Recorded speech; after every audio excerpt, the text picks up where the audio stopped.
Hello friends, कैसे हैं आप सभी। आप देख रहे हैं डिफरेंट एंड यूनिक क्लासेस, जहां पर आपको मैथ के क्वेश्चन को इमेजिन करके समझाया जाता है। चलिए क्वेश्चन को समझते हैं। क्वेश्चन में कह रहा है 3,000 का 10% वार्षिक दर से 5 वर्ष में चक्रवृद्धि ब्याज कितना होगा। सबसे पहले हम समझते हैं चक्रवृद्धि ब्याज कहते किसको हैं। इंग्लिश में इसको कंपाउंड इंटरेस्ट कहते हैं। चक्र वृद्धि, इसके नाम से ही आप देख रहे हो, चक्र वृद्धि मतलब इसमें वृद्धि होगी। सिंपल इंटरेस्ट में क्या होता है, हमसे जितने परसेंट बोला जाता है उतना परसेंट सेम, जितने ईयर होंगे उतने ईयर में सेम परसेंट लगता है। जैसे एग्जांपल के तौर पे 10% वार्षिक लग रहा है तो आपको दूसरे साल भी 3 ईयर का 10% लगेगा, second, third, fourth, fifth year भी आपको 3 ईयर का ही 10% देना पड़ेगा। बट कंपाउंड इंटरेस्ट में ऐसा नहीं होता है। कंपाउंड और सिंपल में यही फर्क होता है। सिंपल में हमेशा इंटरेस्ट सेम रहता है, बट कंपाउंड में टाइम के साथ साथ ब्याज चेंज हो जाता है। यहां समझते हैं हम सबसे पहले 3 ईयर का 10%। 3 ईयर का 10% आपका होगा 300 रुपये। परसेंटेज वाली वीडियो में हमने आपको समझाया था किसी भी नंबर का परसेंटेज किस तरीके से निकालते हैं। जैसे 3,000 का 10% हमें निकालना है, हमने आपको बताया था जिस नंबर का हमें परसेंटेज निकालना हो उस नंबर में हम मान लेते हैं कि इसमें हमारे 100 परफ्यूम आएंगे। इसीलिए आपके 3,000 का 10% निकालना है, हम मान लेंगे 100 परफ्यूम। 100 परफ्यूम इक्वल आपका हो गया 3,000। इससे आप 10 परफ्यूम आपके कितने के होंगे, 10 परफ्यूम इक्वल आपका हो गया 300। आपका आ गया 10% इक्वल आपका 30 रुपये। अब अगर सिंपल इंटरेस्ट की बात होती है तब सिंपल इंटरेस्ट में प्रति वर्ष 300 रुपये आपसे लगता 5 ईयर तक। 300 रुपये फर्स्ट ईयर में, सेकेंड ईयर में भी 300, थर्ड में भी 300, फोर्थ में भी 300, फिफ्थ में भी 300। इस तरीके से आपका सिंपल इंटरेस्ट 5 ईयर में 3,000 का कितना होता, 1,500 रुपये। अब चक्रवृद्धि ब्याज में फर्क क्या होता है, इसको डीपली से हम लोग समझते हैं आज। मान लीजिए आपके 3,000 रुपये यहाँ पर फर्स्ट ईयर, आपकी फर्स्ट ईयर इक्वल आपका हुआ 3,000 प्लस 10%। आपका फर्स्ट ईयर में हो गया 3,000 प्लस 300, आपका हुआ है 3,300 रुपये। आप उसको फर्स्ट ईयर में कितने रुपए रिटर्न करेंगे, 3,300 रुपये। अब सेकेंड ईयर आता है हमारा, सेकेंड ईयर।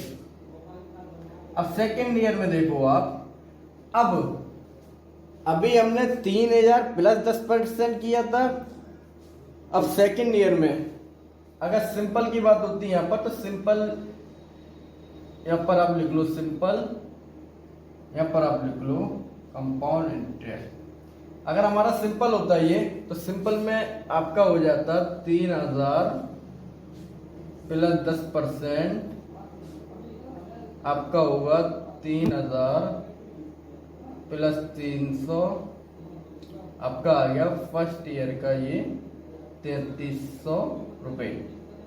आपका एक साल में टोटल कितने रुपए आपको रिटर्न करना पड़ेगा। अगर आपने 3,000 रुपये लिया है 10% पर, तो आपको सिंपल इंटरेस्ट भी कितना देना पड़ेगा, 300, और कंपाउंड इंटरेस्ट भी कितना देना पड़ेगा, 300।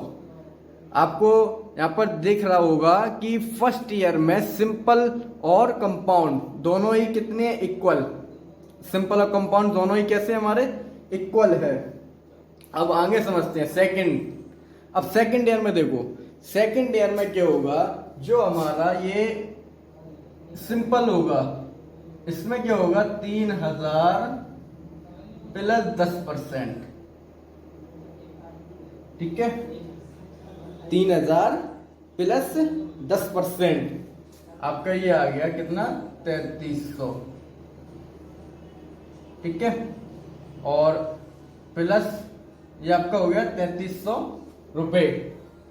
अब सेकंड ईयर में उसको हम टोटल रिटर्न कितने करेंगे, ये तो हो गया सेकंड ईयर में हमसे 10% लगा 3300 हो गया, फर्स्ट ईयर में भी कितना लगा 300, इसलिए सेकंड ईयर में टोटल कितना हो जाएगा आपका,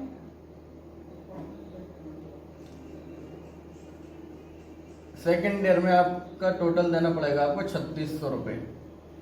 ठीक है ना भाई। फर्स्ट ईयर का 10% पहली साल का और 10% दूसरी साल का, आपका 10% ये कितना हुआ 300 और 300 600, 3 ईयर हो गए 600। अब यहाँ पर देखिए अब कंपाउंड में क्या होगा, कंपाउंड में अब आप पर जो इंटरेस्ट लगेगा वो आप पर लगेगा 3300 रुपए का। यही फर्क होता है कंपाउंड और सिंपल में। अब यहाँ पर कितना लगा था आपको, 3 ईयर का 10% प्लस पहली साल का 10% जो लगा हुआ हमसे। ठीक है, अब यहाँ पर क्या होगा, यहाँ पर आपका होगा 3300 का 10% प्लस 10%, ये आपका पहली साल का। ठीक है, तो इस तरीके से सेकंड ईयर में आपका 3300 प्लस 330 प्लस ये 10% पहली फर्स्ट ईयर में कितना लगा समझे 300 रुपए। ठीक है, यहाँ पर बात समझो, मेन चीज आपको जो समझाना चाह रहा हूं वो समझ लो आप। सेकंड ईयर में यहाँ पर 10% किसका लगा था, 300 का, सॉरी 3 ईयर का।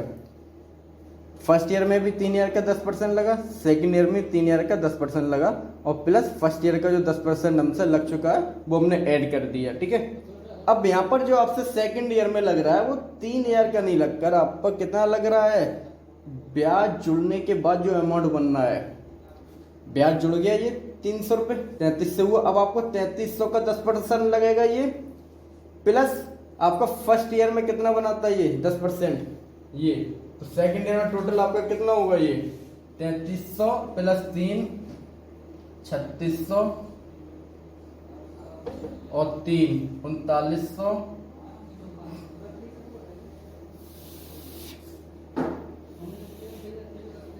आपका हो गया ये। अब यहां पर आपका कितना हुआ ये 3300 प्लस 330, आपका हुआ ये 3630। इसको आप हटा लीजिए, ये गलती से लग गया है ये यहाँ पर, इसको आप हटा लीजिए। दोबारा से समझते हम लोग। फर्स्ट ईयर में आपसे 3 ईयर हमारा अमाउंट है, 3 ईयर का 10% लग रहा है, हमने 3 ईयर का 10% जोड़ दिया कितना 300 रुपए। आपको फर्स्ट ईयर में कितना हुआ आपका चक्रवृद्धि ब्याज 3300, सॉरी 300 चक्रवृद्धि ब्याज हुआ, टोटल अमाउंट कितना हुआ 3300। यहाँ पर भी टोटल कितना हो रहा है आपका 3300। अब जब सेकंड ईयर आएगी हमारी, सेकंड ईयर में आपसे 3 ईयर का ही 10% लगेगा और प्लस जो हमसे अमाउंट लग चुका है वो ऐड हो जाएगा, तो हमारा टोटल कितना हो गया 36 रुपए। आप इसको ऐसे भी समझ सकते हो, 3 ईयर का एक साल में कितना लग रहा है 10%, 2 साल में कितना हो गया 20%, तो 3 ईयर का 20% कितना हुआ 600 रुपए, तो आंसर आ गया आपका 3600 रुपए। अब यहाँ पर देखो, यहाँ पर क्या हुआ, फर्स्ट ईयर में आपसे 3 ईयर का लगा था 10%, बट अब आपका अमाउंट जो जोड़ा जाएगा वो 3300 रुपए माना जाएगा। यही यहाँ पर फर्क है। अब यहाँ पर अमाउंट क्या माना जाएगा आपका 3300 रुपए, और यहाँ पर अमाउंट क्या है अभी 3 ईयर का 10% लग रहा है 300 रुपए, लेकिन यहाँ पर अमाउंट आपसे माना जाएगा वो माना जाएगा आपका 3300 रुपए। अब 3300 का लगेगा आप पर 10% 330 रुपए, और टोटल आपका 2 साल में कितना हुआ 3630 रुपए। अब 3 ईयर बाद देखता हूँ 3 ईयर वाला, अब आपसे जो अमाउंट लगेगा, सॉरी ब्याज लगेगा, वो किसका लगेगा 3630 रुपए का, और यहाँ पर किसका लगेगा केवल 3 ईयर का। यहाँ पर किसका लगेगा 3 ईयर का 30%। यहाँ पर आपको 3 ईयर बाद कितना लगेगा 3900, ठीक है ना, क्योंकि 3 ईयर हमारा अमाउंट हो गया, और एक साल में 10% है, 2 साल में 20, 3 साल में 30%, और 3 ईयर का 30% 900 रुपए, तो आपका ये कितना हो गया 3 ईयर अमाउंट और 900 रुपए ब्याज, टोटल कितना हो गया आपका 3900 रुपए। बट कंपाउंड में आप देखना, कंपाउंड में आपका 3 साल में कितना आएगा, कंपाउंड में आपको जो 10% देना पड़ेगा, अब ये लगेगा आपको 3630 रुपए का, इसीलिए 3630 प्लस 10% आपका हो गया ये 3630 प्लस 363। आपका ये आंसर आएगा 36, 39, 30 और 60, 93। आपका ये आंसर। अब आप देखो आपका सिंपल में कितना था 3900, यहाँ पर कितना हो गया 3993। 2 साल में यहाँ पर कितना है 3600, यहाँ पर कितना हो गया 3630 रुपये।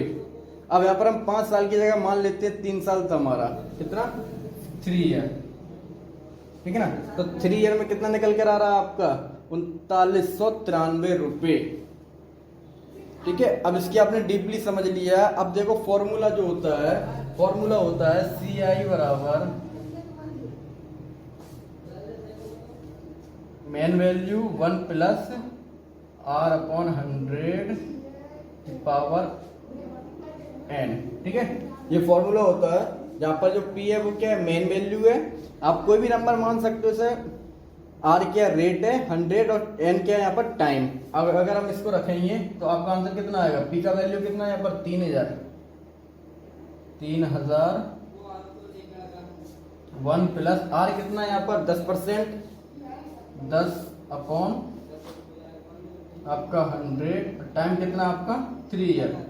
इसको अगर हम सॉल्व करेंगे तो आपका सॉल्व होकर आंसर कितना आएगा, ये 3000/1 आपका 10 की पावर 3। आप इसे सॉल्व कराएंगे आपका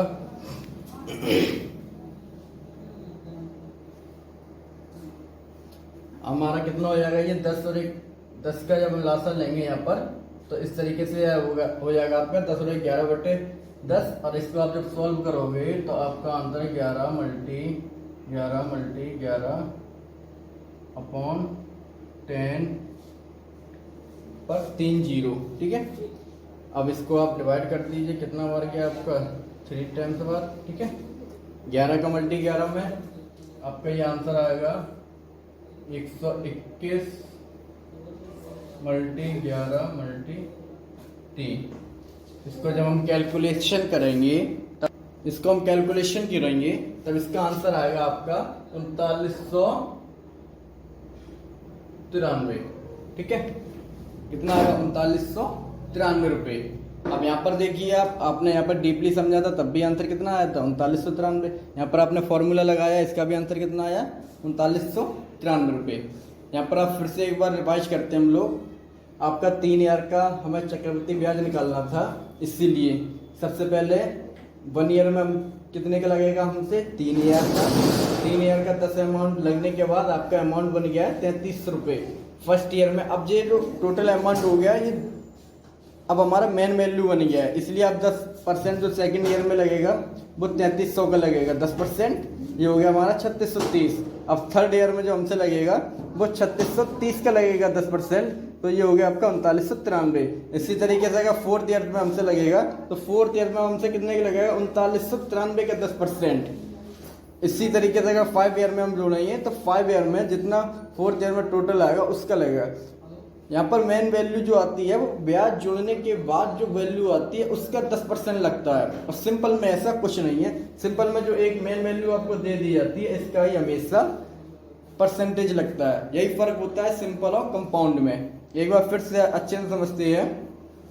अगर आपसे सिंपल का 5 वर्ष का पूछा गया तो सिंपल का 3000 का ही 10% 5 ईयर तक ही लगेगा। पहली साल में भी 10% 3 ईयर का, सेकेंड ईयर में भी 10% 3 ईयर का, फोर्थ ईयर में भी 3 ईयर का ही 10%। लेकिन चक्रवृद्धि ब्याज में क्या होगा, जब 10% 3 ईयर का लग जाएगा तो सेकेंड ईयर में जो अमाउंट बना आपका टोटल ब्याज जोड़ने के बाद, अब ये मेन अमाउंट बन गया आपका। अब इसका आपको 10% लगेगा।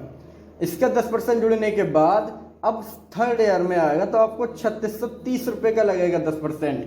फोर्थ ईयर में अब हम आइए तब आपको कितने लगेगा 3993 का 10%। तो ब्याज जुड़ने के बाद जो अमाउंट आता है उसका आपको फिर नेक्स्ट ईयर में उसका 10% देना पड़ेगा। यही फर्क होता है सिंपल और कंपाउंड में। ठीक है फ्रेंड्स, ओके।